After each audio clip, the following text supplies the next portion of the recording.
दोस्तों नमस्कार। आज मैं आपसे बहुत ही इम्पोर्टेंट टॉपिक पर चर्चा करने वाला हूँ। दोस्तों इसको ध्यान से सुनिएगा कि सक्सेस के रास्ते में आने वाली 5 बाधाएं हैं जिसको हम समझ नहीं पाते हैं और लक्ष्य को कभी अधूरा छोड़ देते हैं। कभी हम बीच में ही निराश होकर वापस लौट आते हैं और हमें लगता है कि हमसे ये कार्य नहीं हो पाएगा, हम इसे हासिल नहीं कर पाएंगे। लेकिन वो 5 बाधाएं क्या हैं आज मैं एक एक करके आपके सामने रखूँगा और उसी में जितनी और बाधाएं हैं वो सब समाहित हो जाएंगी। दोस्तों वीडियो में बने रहिएगा, बहुत ही इम्पॉर्टेंट होने जा रहा है ये वीडियो। पहली बाधा है कि प्रकृति के नियमों को ना समझ पाना। दोस्तों प्रकृति के कुछ अटल नियम हैं, उसमें पहला नियम है प्रकृति में सदैव परिवर्तन होता रहता है। परिवर्तन का नियम अर्थात आप या तो आगे बढ़ रहे हैं या आप पीछे जा रहे हैं, आप वहीं पर स्थिर नहीं रह सकते हैं। कुछ हो रहा है, गतिशीलता हो रही है, तो आपको इस बात को समझना पड़ेगा। प्रकृति से ही उदाहरण लेना पड़ेगा। हम एक बीज को अगर नहीं बोते हैं और बहुत दिनों तक रखे रहते हैं तो वो बीज सड़ जाएगा, लेकिन उसी बीज को हम बो देते हैं तो एक विशालकाय दरख्त एक दिन वो बन जाता है। इस प्रकार से हम क्या देखते हैं कि प्रकृति में कार्य कारण का सिद्धांत लागू होता है। अगर कहीं नदी निकल रही है तो निश्चित रूप से कहीं से निकल रही है। कहीं ग्लेशियर है, वहाँ बर्फ पिघल रही है तो नदी निकल रही है। कार्य कारण का सिद्धांत ही प्रकृति में लगता है। अगर कहीं धुआं उठ रहा है तो आग है, तो प्रकृति का नियम कार्य कारण के सिद्धांत पर चलता है कि हम जो भी परिणाम प्राप्त करते हैं उसके कुछ कारण होते हैं। तो अगर हम सफलता के परिणाम नहीं प्राप्त कर पा रहे हैं, हम एक ही तरह से असफलता ही प्राप्त कर रहे हैं और फिर उसी तरीके से प्रयास करते चले जा रहे हैं, तो जबकि कारण बना हुआ है, कारण वो गलतियां हैं। प्रकृति के नियमों को ना हमें किसान से सीखना चाहिए। किसान जब फसल बोता है तो वो बहुत धैर्य से जानता है कि आज ही वो उसे नहीं काटेगा। दूसरी बात यह है कि जब वो आलू की फसल बोता है तो वो जानता है कि वो टमाटर की फसल नहीं काटेगा, और ये भी जानता है वो कि वो जितना ज़्यादा बोएगा वो एक दिन वो इतनी ही ज़्यादा फसल काटेगा। तो ये चीज़ें प्रकृति से हमें सीखनी पड़ेंगी।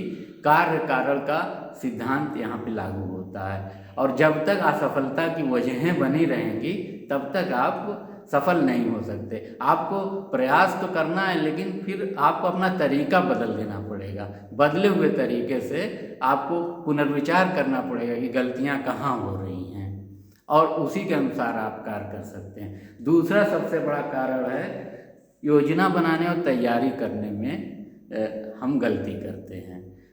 कभी कभी तो हम कोई योजना ही नहीं बनाते, कोई तैयारी ही नहीं करते, बस अति आत्मविश्वास में ठान लेते हैं कि हम ये बड़ा काम कर देंगे। लेकिन हमें उसको प्लान करना पड़ेगा, उसकी प्रिपरेशन करनी पड़ेगी। हम छुट्टियों की और शादियों में और उत्सवों में जाने के लिए योजनाएं बनाते रहते हैं। हमें अपने लक्ष्य को प्राप्त करने के लिए, हम जो हासिल करना चाहते हैं उसके लिए योजनाएं बनानी पड़ेंगी, उसके लिए तैयारी करनी पड़ेगी।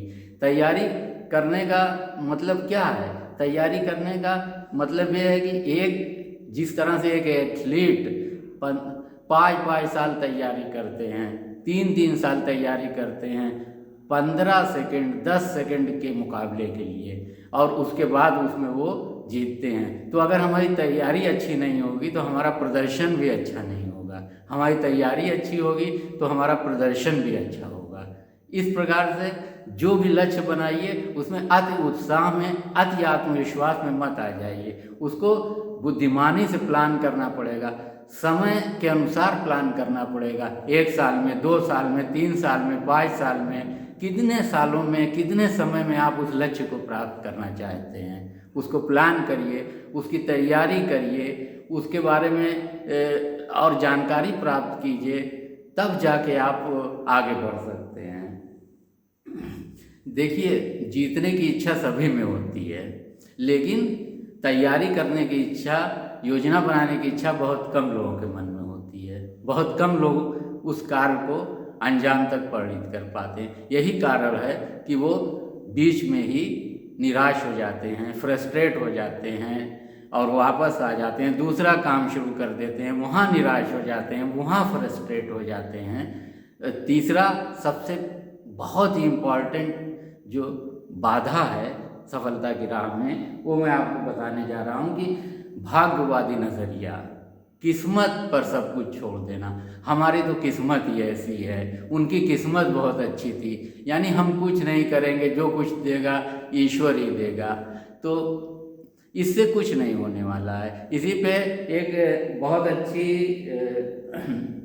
एक कहानी है कि एक कस्बे में एक बार बाढ़ आ गई और सब लोग जल्दी जल्दी वहाँ से खाली करने लगे, और लेकिन एक व्यक्ति था जिसने कहा कि मैं नहीं जाऊँगा, भगवान मेरी रक्षा स्वयं करेंगे। उसके बाद जब पानी काफ़ी बढ़ा तो उसको बचाने के लिए एक जीप आई, उसने कहा कि नहीं, मैं नहीं जाऊँगा, ईश्वर स्वयं मेरी रक्षा करेंगे। पानी और बढ़ा, वो अपने छत की दूसरी मंजिल पे पहुंच गया। तब क्या उसको बचाने के लिए एक नाव आई, उससे भी उसने वही कहा कि मुझे भगवान पे पूरा भरोसा है, जो भगवान करेंगे वही होगा और मेरी रक्षा करेंगे। वो नाव भी चली गई। अब पानी और बढ़ गया, बाढ़ और आ गई, तो उसको बचाने के लिए एक हेलीकॉप्टर आया, तो उसने हेलीकॉप्टर से भी वही कहा कि मुझे भगवान पे पूरा भरोसा है, ईश्वर मेरी रक्षा करेंगे। हेलीकॉप्टर भी चला गया, लेकिन बाढ़ और आगे चढ़ गई और वो उसी में डूब के मर गया। मरने के बाद वही भगवान के पास पहुंचा और बड़ा गुस्सा हुआ, कहा भगवान मेरा आपके ऊपर पूर्ण आस्था आप पर थी, लेकिन आपने जो है मुझे नहीं बचाया। तो भगवान बोले कि वो जीप, नाव और हेलीकॉप्टर किसने भेजा था, तुम क्या सोचते हो? तो जिंदगी भाग्य या किस्मत के भरोसे बैठे रहकर अक्सर हम अपनी गलतियों को भाग्य की आड़ में छिपा लेते हैं, किस्मत की आड़ में छिपाते हैं कि हमारी किस्मत ही ऐसी नहीं थी, और अपने आप को संतुष्ट कर लेते हैं। लेकिन ऐसा सर्वथा गलत है। आप अपनी गलतियों के लिए खुद जिम्मेदार हैं। अगर आप उन गलतियों को दोबारा नहीं करते हैं, तो दूसरे तरीके से प्रयास करते हैं, तो निश्चित रूप से आपको गोल अचीव हो जाएगा, टारगेट मिल जाएगा, सक्सेस अचीव हो जाएगी। चौथी चीज़ जो मैं आपको बताना चाहता हूँ, सरल मार्ग। अक्सर आपने देखा होगा कि लोग सोचते हैं कोई इजी वे मिल जाए, सरल मार्ग अपनाते हैं और कठिन मार्ग छोड़ देते हैं, लेकिन अक्सर ये बहुत गलत साबित होता है, क्योंकि देखने में सरल लगने वाला मार्ग उनके लिए नुकसानदेह साबित हो जाता है। एक और मैं आपको कहानी बता रहा हूँ कि एक चिड़िया संदेश के रूप में है ये कहानी कि एक चिड़िया जंगल में गाना गा रही थी। उधर से एक कीड़े बेचने वाला गुजर रहा था। चिड़िया ने पूछा कि तुम अपनी संदूक में क्या रखे हुए हो? उसने कहा संदूक में कीड़े हैं, मैं जा रहा हूँ इसे बाजार में बेचने। उसने कहा कि मैं अपना क्या करोगे तुम बेचकर? कहा वहाँ से मैं पर लाऊंगा। तो कहा कि मैं अपना एक पर तोड़ कर दे देती हूँ, मुझे कीड़े दे दो, थोड़े से मैं खा लूँ, और इस तरह मुझे कीड़े तलाश करने की ज़रूरत नहीं पड़ेगी। कीड़े बेचने वाले ने उसे कीड़े दे दिए, चिड़िया ने उसे एक पर दे दिया।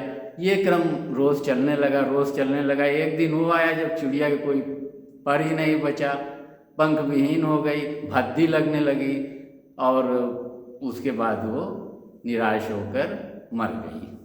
तो क्या हुआ? इसका संदेश बिल्कुल स्पष्ट है कि भोजन की तलाश में चिड़िया ने आसान रास्ता चुना, और आखिरकार वही उसकी मृत्यु का कारण बन गया, वही उसकी असफलता का कारण बन गया। तो आसान रास्ता कभी कभी मुश्किल रास्ता साबित होता है। इसलिए वो प्रॉपर चैनल चुनिए सक्सेस को अचीव करने के लिए, जो प्रॉपर चैनल है। चाहे आप कंपटीशन की तैयारी कर रहे हों, चाहे आप कोई बिजनेस कर रहे हों, चाहे कोई दुकान खोल रहे हों, चाहे अभी आप पढ़ रहे हों, लेकिन प्रॉपर चैनल से जाइए। जो रास्ता है ऑनेस्टी के साथ, अपने साथ ऑनेस्टी बरतिए। ईमानदारी बेईमानी ना करिए, अरे उसे जाने दीजिए, अपने साथ तो ईमानदारी बरतिए।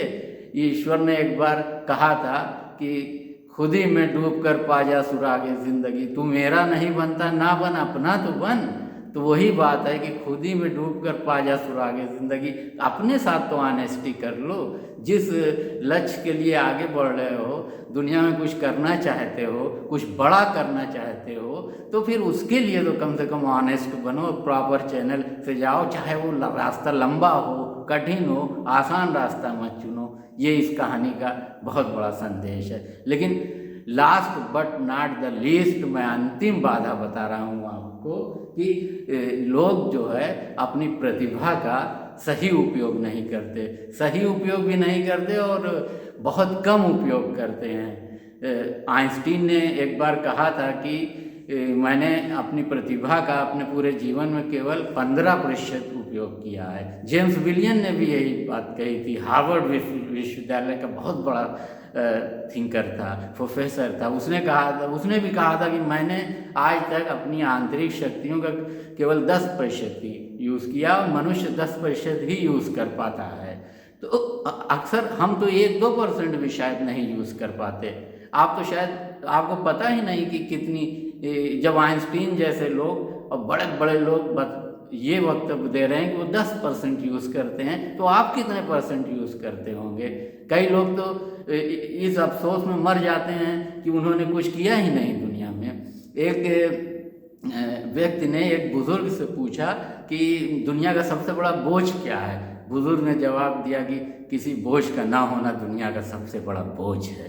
तो दोस्तों याद रखिए, सफलता के रास्ते में बाधाएं आएंगी, लेकिन अगर आप सही नियमों से चलते हैं, प्रकृति के नियमों से चलते हैं, अगर आप योजना बनाते हैं, तैयारी करते हैं, कार्य कारक सिद्धांतों को समझते हैं और आप अगर असफलता मिलती है तो उसे भाग्य पर नहीं छोड़ते हैं, उसकी जिम्मेदारी खुद उठाते हैं और अगर आपके अंदर जितनी प्रतिभा है उसका पूरा इस्तेमाल करते हैं, कम से कम 2% ही कर लेंगे अगर आप, तो आपको दुनिया में सफल होने से, आपका लक्ष्य प्राप्त करने से कोई नहीं रोक सकता। आपको दुनिया में सक्सेसफुल बनने से कोई नहीं रोक सकता। आप ही के अंदर सब कुछ है। बस इन 5 बाधाओं को ध्यान में रखिए। और सफलता की अपनी डेफिनेशन हर इंसान की पर्सनल होती है।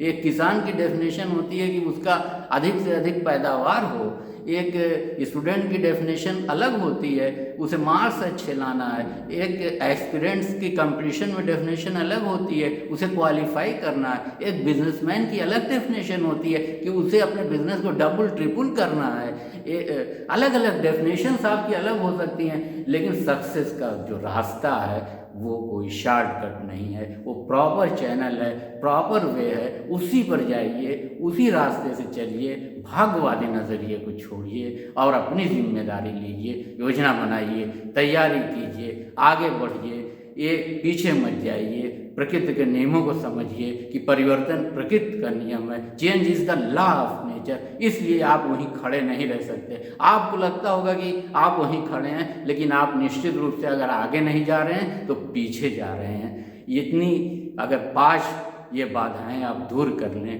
तो सफल होने में आपको कोई नहीं रोक सकता है। बहुत बहुत शुक्रिया।